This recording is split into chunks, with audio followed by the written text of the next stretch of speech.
Hi, and welcome to the Julie Rowe Show. Today's Monday, January 13th, 2020. This is our first podcast for 2020 on the Julie Rowe Show. Hi, Eric. Right. Hey, Julie. Happy New Year. So, had a lot. Happy New Year to you, too. I am now 47, and today is my daughter's 16th birthday. So, Awesome. There you have it. So, quite a lot going on, huh? Yeah. Well, Eyes Open's now released. We've had a couple episodes on there. It's been interesting to see how that's gone. Not quite what I was anticipating, but there it is. 7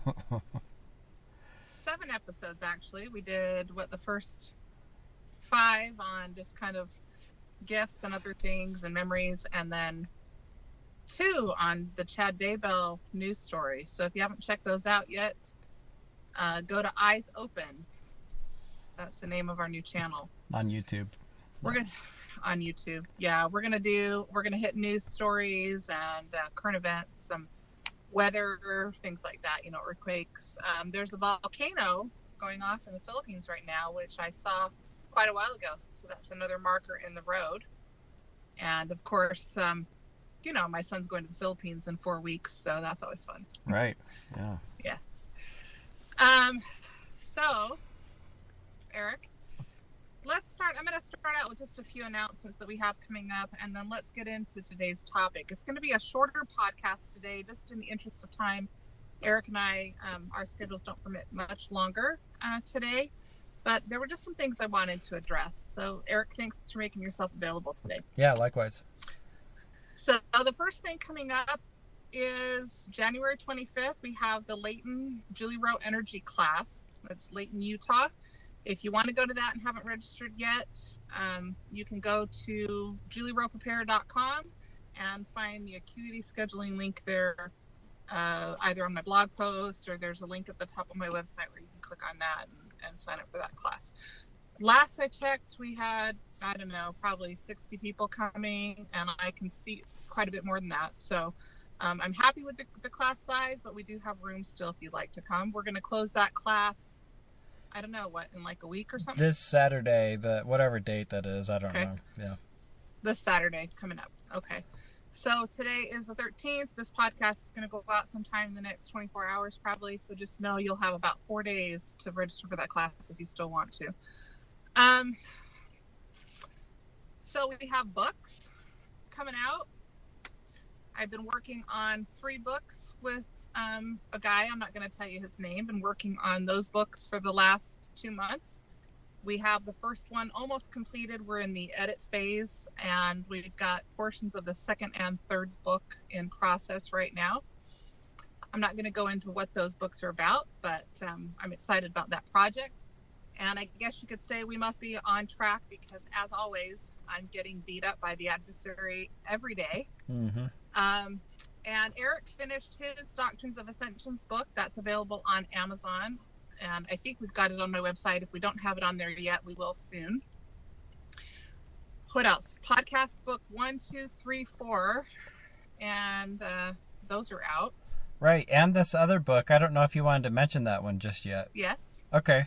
Yeah. This was one, 3-4 weeks ago. I was at work and it suddenly hit me. You need to write a book. I thought it was a paper at the time on multiple probations that puts all the resources and citations in one place. Right. And got right to work. There's another guy we're working with on this, and we're writing it. Julie's going to edit this. And then it got lengthy, and so we decided to turn it into a book. It's not going to be a very large book. It'll be a 5x8, probably less than 100 pages. But I'm so excited because all the citations are going to be right there, Yeah. So it's going to be great. Yep. And we're going to put at least portions of that, if not the whole thing, in one of the other 3 books I'm working on with him. This is the same gentleman that's working on this project paper with Eric that's helping me with the other 3 books. He's an excellent writer. We're excited about the projects we're working on, and it feels good to be at this point in the plan. Yeah, it's awesome. So we have lots of books coming up. More classes. I'm not planning on traveling for any classes in February, but we'll have if you can't make the January 25th Layton class, the next one we have is St. George, Utah on March 7th. And so we still, have lots of seats available for that. So there we have it. Any other announcements? No, I think that's it for the commercial. Okay. Get all that stuff out of the way. So let's get to a little bit of the meat of today's topic. I will just say that I got beat up after I did the first podcast on Chad Dable on the Eyes Open YouTube channel. But last week, Thursday, Eric and I recorded the second Chad Dable podcast. And that night, I was mobbed by Lucifer and his entire council, as well as an army of Luciferians, if you will, in my hotel room. It's been a long time since I felt like I was on my deathbed. But through divine intervention, I survived that attack. It was horrendous. Julie, when you say mobbed by Lucifer, people are going to say, what is she talking? What does that look like to you? What does that look like? It looks like they surrounded my bed. That's what it looks like. In spirit at 10 o'clock at night. Physically, you can see them standing there? Or? I can see them in spirit form, yes. Okay. And I was hit with a bunch of energy weapons, thought energy weapons, very physical attack. Had quite a few light warriors on the other side that were battling it out in that space, and was given priesthood blessings, several, and a lot of energy work done. So I just wanted to thank my team on both sides of the veil that helped me through that attack. It was horrendous. I've been trying to recover from that. I was attacked again on Friday intensely, and on Saturday, and on Sunday, and today's Monday. And one of the reasons we can do this podcast today is because I am recovering still from severe attacks all weekend, having been in bed for 3 days. And my angels told me not to do any energy sessions with clients today or tomorrow, which is why I'm available to do this brief podcast. I have been in bed most of the day and plan to go to bed early tonight, even though it's my daughter's birthday. I am recovering. For me, when these things happen, it's like, and we have different gifts, right? And I don't see things quite the way you do. So it's like little bouts of depression kick in, self-doubts. And I'm feeling more and more, especially since the Daybell stuff went out, more and more this courting that you always talk about. I feel hatred coming at me. It's tangible. Yes. And I just have to stop sometimes and just or go to my room and pray and just do what I can to cut that and clear it out. And I'm finding that just in asking and putting my thought intent to the Lord and supplication to Him, that it's cutting that. But it's I don't know what it is. Like, I'm recognizing it more and more. I don't know if I'm getting more sensitive to it or if it's increasing. The opposition is increasing. I don't know. Yes. All of it. Yeah.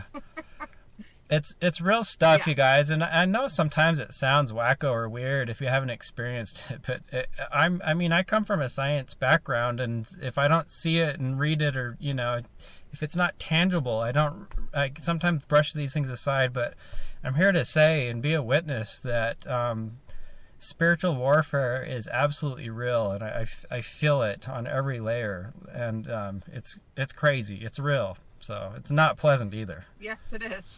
No, it's not. But I'll tell you what is cool, is that if I had not spoken truth during that podcast on the Chad Daybell situation, that had not called out the darkness I see like I had, the level I had, then the dark side would have left me alone. So it let me know that I got it right, that I made some people angry. I've been clearing all kinds of curse energy from people on both sides of the veil. And even though I don't get on and read what's on Facebook and online and everything, I've got plenty of people on my team that are kind enough to let me know and give confirmation to what I saw coming and what I knew was going to be said about me and you. And quite frankly, people can say whatever they want, Eric. All that does is motivate me more to speak truth. And it lets me know that the opposition is ramping up and that they're threatened by the truth that we speak. Yeah. And what I see intergalactically is more light warriors coming forward and more people going into the light. So whether we have anybody on this side of the veil that believes us or not, I don't care. I'm not doing it just for people on planet Earth. I'm doing this on an intergalactic level. I know this. I know my gifts. I know who I am. I know what I see. I know what I hear. I know who I talk to. I know who I work for. And they're not going to stop me. Well, I don't visit the cesspools of commentary or Facebook or whatever very often either. Once in a while, I like to go sniff and just see what's down there, and it's pretty foul smelling. But I have to just be honest and say some of it's like I'm actually really surprised by the hateful, the degree of hate that's coming from people who I know are members of the Church of Jesus Christ of Latter-day Saints and other Christians.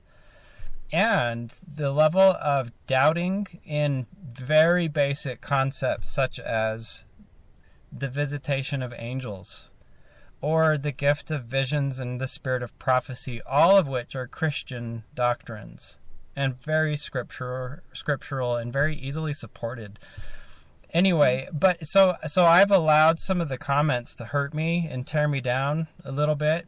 And so, Julie, I guess I want to ask you, like, how do you, I know what you feel sometimes. How do you manage that? Because I have an eternal perspective, Eric. I believe in this plan. I believe in this mission.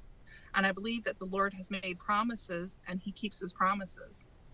And I will say it again. I know who I am. I know who I work for. And I know why I'm doing this. And that makes all the difference. When I started this 5.5 years ago, going public, it was a cesspool then, but nothing like we're seeing now. Mm-hmm. But I didn't have as much of a full picture as I have now. They have given me line upon line, precept upon precept, even in the last 5 years. Right. To now, I am not quite bulletproof emotionally, but I'm getting there. I still feel the heart pain, and it still hurts, but it doesn't hurt me to the same degree. I actually feel sorry for those that are slinging mud, because I know who they're listening to. And so my heart goes out to them. I want them to be able to wake up. I want them to be able to feel the Lord's Spirit. I want them to feel peace and calm. And I feel bad for them that they can't see that I'm a true messenger, but that's on them. And I have plenty of people on this planet that do know that I'm a true messenger, and we're going to have more of those come along. But quite frankly, on this planet, we're outnumbered. We're going to have more people who are against us than that are for us. And that's okay.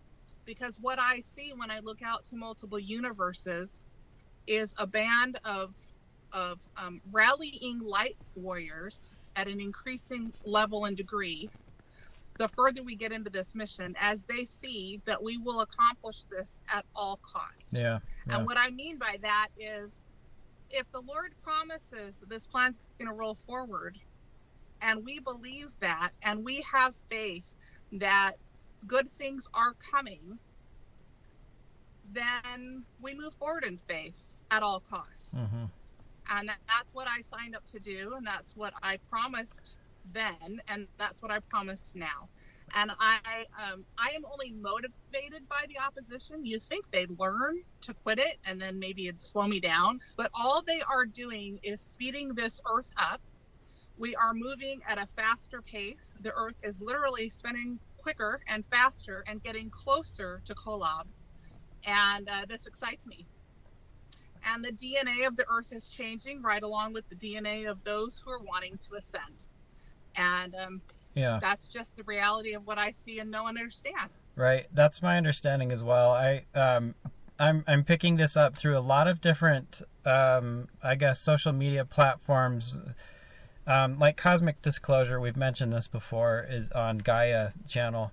I've learned that they are talking in a secular tone about things that are coming, like you're talking about the ascension, and I'm always astonished at how well their secular terminology coincides with scriptural terms, and they talk about this great day coming of disclosure and where the earth is going to pass through a high energy field that's going. Portal. Okay.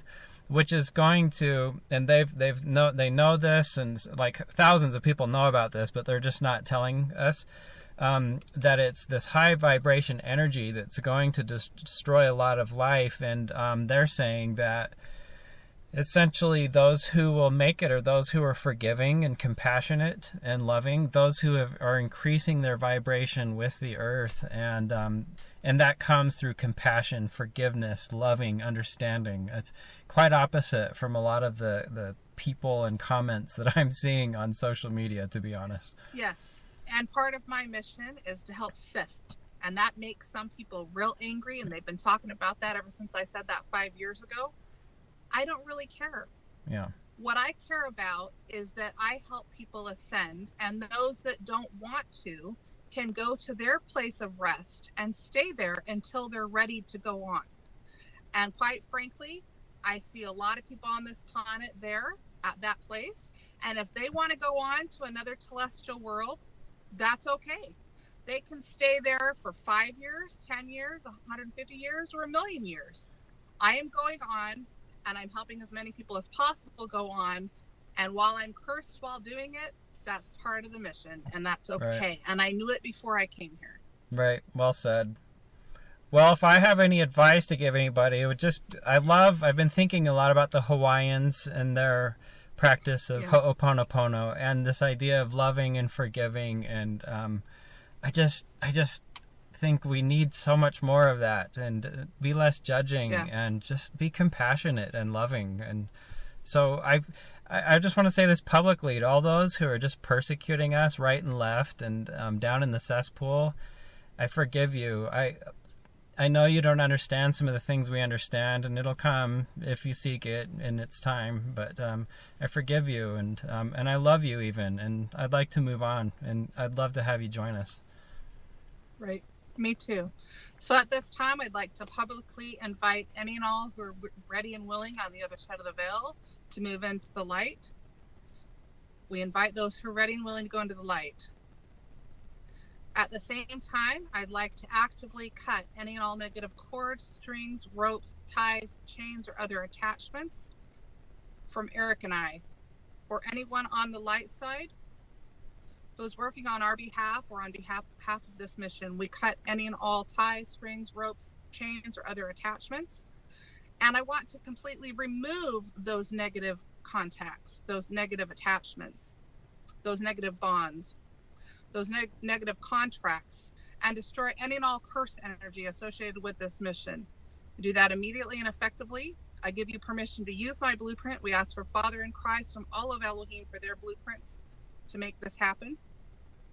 And we scan the blueprints now.